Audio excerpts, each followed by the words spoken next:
Mr. Johnson.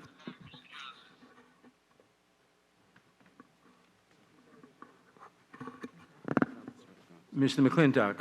No, Mr. Biggs. Mr. Biggs. Am I recognized there, Mr. Chairman? Mr. Chairman, am I recognized? Yes. Okay, thank you, Mr. Chairman.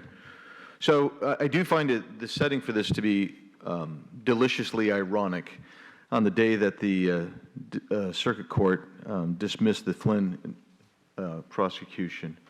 Because you see, the Flynn case typifies the previous administration's abuse of the process for political reasons. I mean, you have a political appointee who is attacked, leveraged. They went after him for political purposes, used and abused the power and authority that they have. In fact, they knew it was bogus all along. I mean, even Peter Strzok's notes indicate pretty clearly that Director Comey acknowledged that General Flynn's phone calls with Ambassador Kislyak appear legit, and those were the basis for trying to invoke even the Logan Act. I mean, that's really kind of the way it is.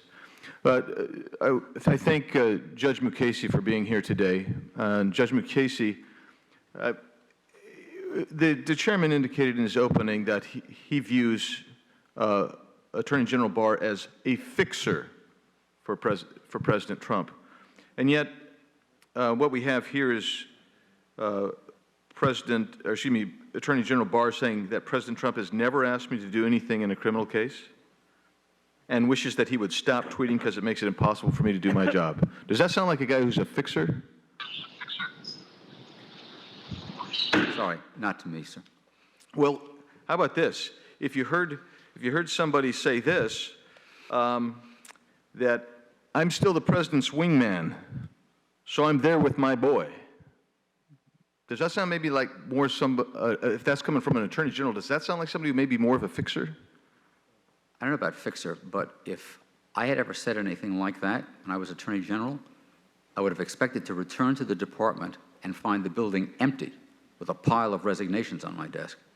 So that statement was made by former Attorney General Holder. And so my question is, we know that under Attorney General Holder, DOJ went after multitudes of investigative journalists.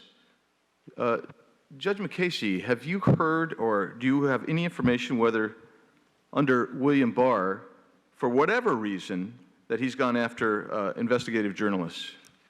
I do not. Then we know that under that department, that Justice Department, they prosecuted whistleblowers. I know President Trump has expressed exasperation and disapprobation of certain whistleblowers and wished that they were prosecuted. Do you know of any prosecutions administered by this administration under William Barr of whistleblowers? I don't. We could go over a whole plethora of these types of things. Civil Rights Division, U.S. Commission on Civil Rights, they dismissed voter intimidation lawsuits. I guess my question for you is, do you know of any dismissal of voter intimidation lawsuits on the part of William Barr? No, although I have to say I've not made a particular study of that area. Fair enough. Fair enough. I don't know of any.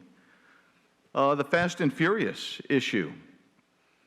In that particular situation, Attorney General Holder would not come in for over a year to testify.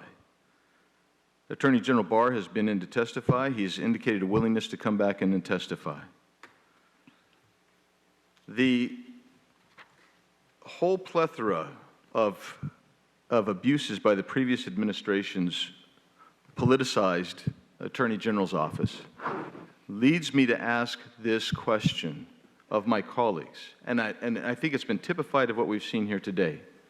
We've gone through here. There's been running over of the minority by the rules. It's really problematic. It really is problematic. If you want to know why this body, this group, this committee gets out of hand from time to time, people talking across each other, I'm going to tell you what it is. It's when you don't invoke and follow the rules, you become a little bit chippy. And that's what we have in this committee. And it's because we don't have the rules fairly and evenly followed. And that's the crying shame of this, Mr. Chairman. With that, I yield back. Gentleman yields back. Are great senators. Hi, Chuck. He used to love me when I was a Democrat, you know.